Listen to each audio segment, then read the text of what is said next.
Pagkalabas ko nga sa trabaho mga lods ay dumiretso agad tayo ng palengke para tumingin ng maluluto nating panghapunan. Sakto naman na tiyempohan natin tong dulong. Kaya agad naman natin itong binili mga lods para pang torta natin ngayong hapunan. Siyempre ginayatan lang natin yan ng bawang, pampasarap at sibuyas. Ayan, sibuyas. Susundan naman natin ang babatihan natin ng itlog mga lods. Yun no, sarap. Babatihin lang natin yan lods. Ayan. Lalagyan ng konting paminta at ang magic sarap. Pampasarap, baka naman magic sarap. After natin gamitan mga lods ng magic sarap, ayan, ipagsasamahin na natin sa dulong mga lods at konting mekos-mekos lang mga lods. After natin mamekos-mekos yan, ayan, lulutuin na natin agad yan. Siyempre sisindihan natin ang butane natin. Ayan.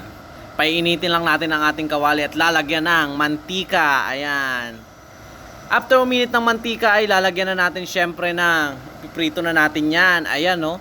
Sarap mga lods. Hindi pa yan luto pero mukhang masarap na. Mamaya abangan nyo. Mas masarap yan pag luto na. At ayan mga lods, nakaprito na tayo ng isa. Ayan, titikman na natin. Siyempre, first bite. Anong masasabi mo, bro mang yan? Wow! Sarap talaga ng luto natin, bro mang yan. Follow for more. Thank you!